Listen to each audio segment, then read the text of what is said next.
भाजपा के वरिष्ठ नेता और पूर्व उप प्रधानमंत्री लालकृष्ण आडवाणी की छवि भारतीय जनता पार्टी भाजपा और राष्ट्रीय स्वयंसेवक संघ के कर्मठ कार्यकर्ता और पदाधिकारी के रूप में तो सभी जानते हैं, लेकिन उनके जीवन में सामाजिक सेवा का आरंभ पत्रकारिता के माध्यम से हुआ, यह कुछ लोगों को ही पता है।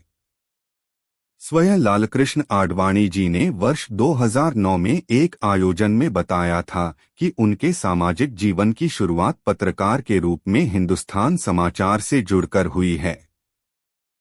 इसके अध्यक्ष अरविंद भालचंद्र मार्डीकर ने कहा कि यह हम सभी के लिए, विशेषकर हमारे समूह के सभी पत्रकार साथियों के लिए गर्व का विषय है कि कभी आडवाणी जी की पत्रकार यात्रा एवं सामाजिक जीवन में सेवा कार्य के शुरुआती दिनों में हिंदुस्तान समाचार बहुभाषी न्यूज एजेंसी उनकी साथी रही है। निश्चित उनका तपमय जीवन अपने आप में सभी के लिए अनुकरणीय है। उन्होंने कहा, आज राजनीतिक तौर पर भाजपा की यात्रा को देख सकते हैं। कभी 2 सांसदों से शुरू की गई यात्रा में पिछले लोकसभा चुनाव में 303 सांसद चुनकर आए। भव्य रामलला मंदिर के निर्माण में या कश्मीर समस्या, धारा 370 के खात्मे से लेकर पाकिस्तान से आए शरणार्थियों के समाधान तक, ऐसे ही राष्ट्रहित से जुड़े अन्य तमाम विषयों में आडवाणी जी की महती भूमिका रही है। इस सदी के बड़े नेताओं में हैं लालकृष्ण आडवाणी। इंदिरा गांधी राष्ट्रीय कला केंद्र के अध्यक्ष और वरिष्ठ संपादक रामबहादुर राय का कहना है कि लालकृष्ण आडवाणी इस सदी के कितने बड़े राजनेता हैं, वह उनके तत्कालीन समय में लिए गए अनेक निर्णयों से पता चलता है।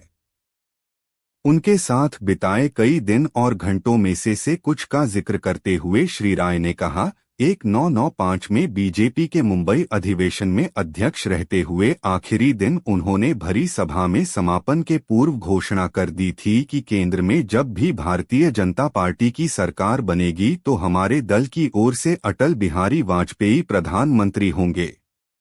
निश्चित ही यह भारतीय राजनीति की अनोखी घटना है। अनोखी इसलिए है क्योंकि रामरथ यात्रा के बाद आडवाणी जी भाजपा के नंबर 1 नेता हो गए थे। उस यात्रा के परिणाम स्वरूप 1991 में भाजपा 120 सीटें लोकसभा की जीतने में सफल रही। इस जीत का फायदा यह हुआ कि इससे पहले जो एक आम धारणा थी कि जनसंघ या भाजपा गठबंधन की राजनीति में ही सबसे अधिक फायदे में रहती है, यह धारणा मिथक साबित हुई। 1989 में भाजपा को 86 सीटें मिली थीं, जबकि रथ यात्रा के बाद अकेले अपने बूते चुनाव लड़ने पर भाजपा की सीटें कम नहीं हुईं बल्कि बढ़ गईं। भाजपा ने उत्तर प्रदेश में अपने बूते सरकार बनाई और यह रिकॉर्ड तोड़ 120 सीटें पाने में सफल रही। सत्तारूढ़ पार्टी के विकल्प के रूप में एक वैकल्पिक भूमिका भाजपा की देखने को मिली। राय कहते हैं कि हम पत्रकार साथी गुरुमूर्ति, दीनानाथ मिश्रा, बलवीर पुंज, तपनदास गुप्ता, चंदन मित्रा, अरुण जेटली एवं अन्य कुछ आगे उनसे समय लेकर मिलने गए। उस समय राजेंद्र शर्मा संसदीय सचिव थे। उन्होंने लोकसभा में आडवाणी जी के आते ही सूचना दी और हम सभी उनके कक्ष में मिलने पहुंचे। यहाँ पहला प्रश्न आडवाणी से यही किया गया कि आपको बताना होगा कि आखिर आपने यह घोषणा क्यों की। तब वे बोले थे, भाजपा कार्यकर्ताओं, संघ के स्वयंसेवकों और आप जैसे सभी शुभचिंतकों में मेरी लोकप्रियता ज्यादा होगी, मेरे प्रति आप सभी का श्रद्धा भाव भी अधिक होगा, मैं समझता हूँ, किंतु जनता के बीच अटल बिहारी वाजपेयी ही स्वीकृत हैं, मैं नहीं। मैं जानता हूँ समाज में जनता जनार्दन के बीच वाजपेयी जी की स्वीकार्यता ज्यादा है, इसलिए बिना किसी से पूछे अपनी ओर से यह निर्णय कर लिया। वस्तुत राजनीति में ये जो मानक आडवाणी जी ने उपस्थित किया, ऐसा कोई दूसरा उदाहरण नहीं मिलता। विभाजित पाकिस्तान में स्वयंसेवकों को मदद पहुंचाने जा चुके हैं आडवाणी।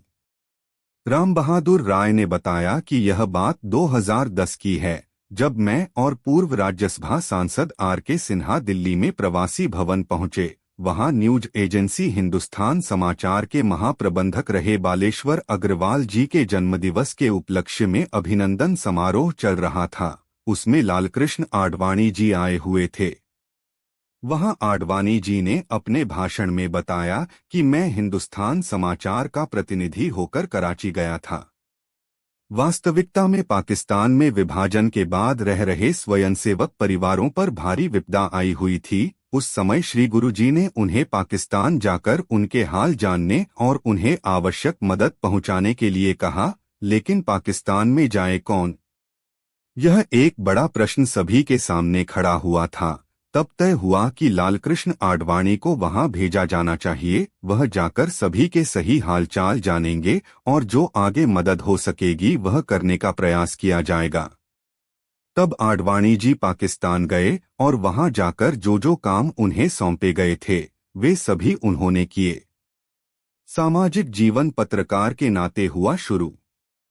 राम बहादुर राय ने बताया कि लालकृष्ण आडवाणी के जीवन की यात्रा संघ के स्वयंसेवक के रूप में शुरू होती है, किंतु उनका पहला सामाजिक जीवन भारत सरकार के मान्यता प्राप्त भाषाई पत्रकार के रूप में हिंदुस्तान समाचार के माध्यम से शुरू हुआ है।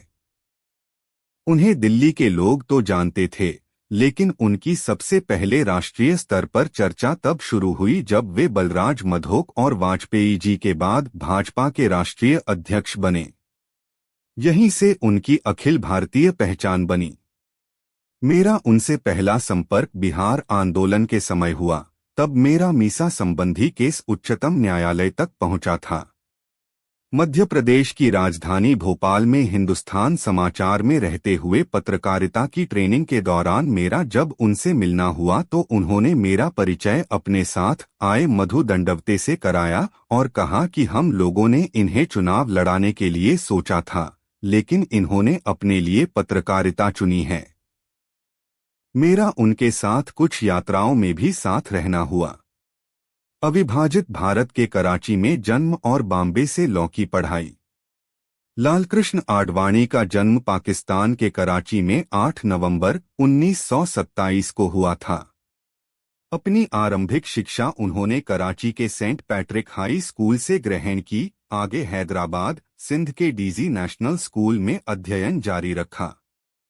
भारत विभाजन की विभीषिका के बीच हिंदुओं पर जिंदा बने रहने के आए भारी जीवन संकट के बीच विवशता में उनके परिवार को पाकिस्तान छोड़कर 1946 में भारत आना पड़ा था। तब राष्ट्रीय स्वयंसेवक संघ के सरसंघचालक श्री गुरुजी ने पाकिस्तान में रह रहे स्वयंसेवकों से कहा था कि वे भारत के उस हिस्से में आ जाएं जहां बहुसंख्यक हिंदू रहते हैं, वहां भविष्य में कुछ भी घट सकता है।